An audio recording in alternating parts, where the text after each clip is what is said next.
হাসিনা সরকারের বিরুদ্ধে যা করেছি এবং বলেছি, কোনো বাপ কা বেটার সেই বুকের পাটা নাই, প্রত্যেক মুহূর্তে মৃত্যু চিন্তা করে সব কথাগুলো আমি বলেছি। তখন প্রতিবাদ করা না করা, আমি তখন আরেকটি রাজনৈতিক দল করতাম।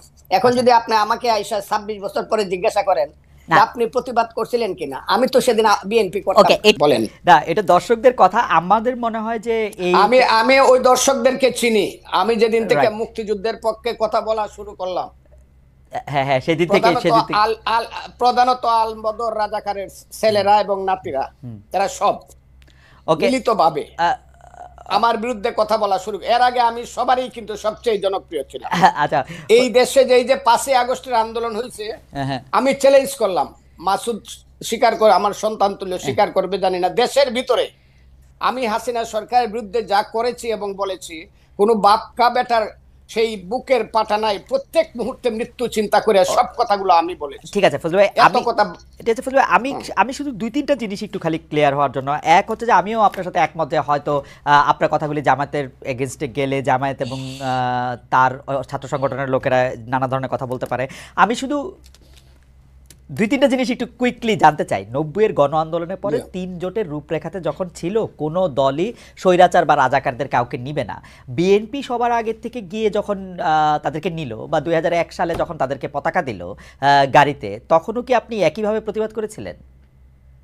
আমি প্রতিবাদ করা না করার প্রশ্ন না, তখন আমি বিএনপি করতাম না। তখন আমি বাংলাদেশে কৃষক শ্রমিক জনতা লীগ নামে কাদের সিদ্দিকী সাহেবকে নিয়ে, বীরুত্তমকে নিয়ে আমি একটা নতুন দল করেছিলাম, যার নাম কৃষক শ্রমিক জনতা লীগ। এবং 2001 সনে আমি গামছা মার্কা নমিনেশন নিয়ে, গামছা মার্কা নিয়ে ইলেকশন করে আব্দুল হামিদের সাথে কন্টেস্ট করিয়া, অনেকে বলে পাস করছিল, গণায় আমি ফেল করছিলাম তাদের গণায়। আমার কথাটা বুঝেন, আমার ওইটা আপনি দেখে নিয়েন, আমার সাথে গামছা মার্কা এবং নৌকা মার্কা ভোটের ডিফারেন্স কত ছিল। যা হোক, আমি সেটা বলতে চাই না। কাজে আমার তখন প্রতিবাদ করা না করা, আমি তখন আরেকটি রাজনৈতিক দল করতাম। এখন যদি আপনি আমাকে আইসা 26 বছর পরে জিজ্ঞাসা করেন আপনি প্রতিবাদ করছিলেন কিনা, আমি তো সেদিন বিএনপি করতাম। ওকে, এটুকু আমার জানা ছিল। আপনি যখন বিএনপিতে জয়েন করেন তখন কি এই ব্যাপারগুলিকে এভাবেই দেখে আসতেছেন? তো আপনি যখন বক্তৃতা দিচ্ছেন, বেগম জিয়াও শুধু আপনাকে শুনতে চাচ্ছেন, তখনও কি আপনি এই ব্যাপারগুলিকে এইভাবেই পাশে আসছেন? কেন আমি এই প্রশ্ন করছি, আমরা কিন্তু দেখেছি যে বিএনপির বর্তমানে যিনি ভারপ্রাপ্ত চেয়ারম্যান আছেন, তিনি বঙ্গবন্ধুকে পাক বন্ধু বলেছেন একাধিকবার। তো সেইটা আপনার রাজনীতির সাথে ঠিক নাকি? বিএনপি একটি বহু মতের দল। আমি বলি বিএনপি, আমি বললাম বহুমতের প্ল্যাটফর্ম। এখানে অনেক ফুল আছে, এই বাগানে অনেক ধরনের ফুল আছে। আমি সেখানে গেছি এবং কথা বলেই গেছি। তখন তারেক রহমান সাহেব দেশে ছিলেন না। আমি যখন বিএনপিতে গেছি, দুনিয়ার কেউ বিএনপি করে না। 2006 সনের নভেম্বরের পরে আমার কথাটা খুব বুঝার চাই, কেউ বিএনপি করে না। জামাতও বিএনপি থেকে সরে গেছে। আমি যখন বিএনপিতে গেছি তখন তারা দূরে দূরে চলে গেছে, 1-11 আইসা গেছে। আমার কথাটা বুঝেন, আমি তখন কিন্তু বিএনপিতে গেছি দুঃসময়ে, এবং আমি সব কথা বলে গেছি। আমার কথাটা খুব ক্লিয়ার। আমি দেশনেত্রী বেগম খালেদা জিয়া কি বলবো কি করব আমি ক্লিয়ার বলে গেছি, আমি আপনার দল করব, আপনি আমাকে চান। দেখেন উনি কিন্তু এখনো জীবিত, কাজে উনি কথাটা লন্ডন থেকেও শুনবেন, সবাই শুনবে। আমি ওনাকে বলছি, আপনাকে আমি সাংঘাতিক পছন্দ করি, মারাত্মক ভাবে। যখন আমি ছাত্রলীগের প্রেসিডেন্ট ছিলাম তখন আপনাকে আমি ভীষণ পছন্দ করতাম, আপনার নিজস্ব চিন্তাধারার জন্য। আপনি সব মানুষকে সম্মান করেন। তবে নেত্রী, আপনি যদি আমাকে নেন, একটা কথা বলে যায়, আমি কোনো কারণে মুক্তিযুদ্ধের আদর্শের বাইরে যাব না, মুক্তিযুদ্ধের আদর্শের বাইরে যাব না। আমার মতো করে আমি কথা বলবো। এতে যদি আপনি আমাকে নেন নিবেন, না হলে নিয়েন না। আমি সব কথা বলেই গেছি। কিন্তু আপনারা, আমার মনে হয় যে ফজলু ভাইয়ের কথা আমরা সবসময় শুনে আসতেছি, দর্শকরাও আজকে একটা পরিষ্কার হলেন। আমি ফজলু ভাই, আমি একটু প্রশ্নটা আপনাকে করে রাখি। আপনি মুক্তিযুদ্ধের আদর্শের বাইরে না যাওয়ার ব্যাপারে আপনার একটা স্পষ্ট অবস্থান আছেন এবং একটা জোরালো অবস্থান আছে।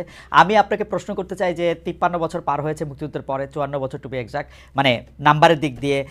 মুক্তিযুদ্ধের আদর্শের বাইরে বা মুক্তিযুদ্ধের আদর্শের ভিতরে আপনি বাংলাদেশকে কতক্ষণ দেখেছেন, কোন সময়টাকে আপনি মুক্তিযুদ্ধের আদর্শের ভিতরে দেখেছেন, সেটা আমরা একটু আপনার কাছে জানতে চাইবো। আমরা একটু হান্নান মাসুদের কাছে যাই।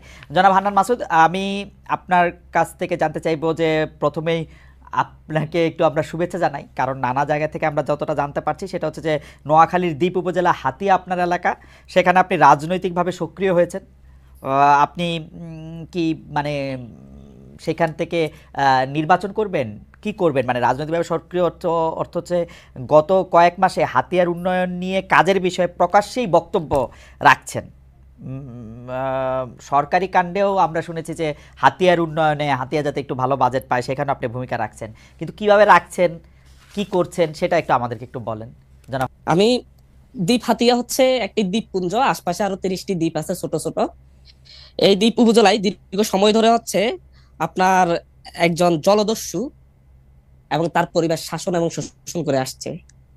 আমার এই দ্বীপ হাতিয়ার জন্য তো হচ্ছে সরকারের কাছ থেকে প্রচুর বরাদ্দ, প্রতি বছর প্রতিটি উপজেলার জন্য বরাদ্দ হয়। আপনাকে আমি যদি বলি যে একবার আমাদের দ্বীপ হাতিয়াতে ঘুরে আসেন, ওখানকার নট এ সিঙ্গেল একটা রাস্তাও ওখানকার মানে হচ্ছে পাকা নেই। প্রতিটি রাস্তা ভেঙে চুরে এবড়ো থবড়ো অবস্থায় আছে। মানুষজনের যে কষ্ট, একটি মাত্র প্রায় 7.5 লক্ষ মানুষের জন্য একটি মাত্র হসপিটাল, যে দ্বীপ থেকে আপনার হচ্ছে ট্রলারে করে মানুষকে যাতায়াত করতে হয়, সেই দ্বীপের একটি মাত্র হসপিটাল 50 শয্যা বিশিষ্ট, শুধুমাত্র 4 জন ডাক্তার দিয়ে চলছে দীর্ঘ সময় ধরে।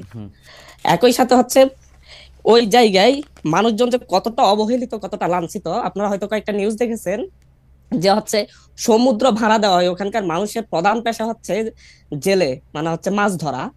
তাদের কাছে সমুদ্র ভাড়া দেওয়া হয় যে এই জায়গায় অমুক একজন জেলেই মাছ ধরতে পারবে, সেই মাছ ধরতে হলে তাকে 20 লক্ষ টাকা 10 লক্ষ টাকা করে এভাবে দিতে হবে। এর আগে এই কাজটা করতে হচ্ছে সেই জলদস্যু, উনি এটা চালু করে এসেছেন। মাসুদ, যদি একটু অনুমতি দেন, মানে আপনি ধরেন বাংলাদেশের সব জায়গায় এরকমটা তো চলেই আসছে, সেটা আমি বাদ দেই। আমি আসলে জানতে চাই যে এই সরকারি কাণ্ডে, হাতিয়ার উন্নয়নে আপনি কিভাবে ভূমিকা রাখছেন? মানে আপনার এটা ফজলুল ভাই আরো ভালো বলতে, আপনার লুকাস স্ট্যান্ডার্ডটা কি? মানে আপনি ওই এলাকার একজন মানুষ? আমি অবশ্যই বলি, আমি হচ্ছি দ্বীপ উপজেলা, হাতিয়া উপজেলার একজন মানুষ, হাতিয়ার একজন নাগরিক, এবং হচ্ছে ওখান থেকে আমি উঠে আসা, মানে ন্যাশনালি একটু পরিচিতি পাওয়া একজন মানুষ।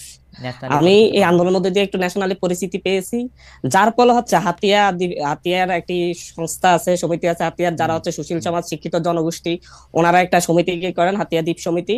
তো ওনারা সহ আমরা বিভিন্ন জায়গায় একটা টিম আকারে বিভিন্ন উপদেষ্টার কাছে, বিভিন্ন কাছে আমরা যাই, যাতে আমাদের হাতিয়ার জন্য এটা প্রয়োজন।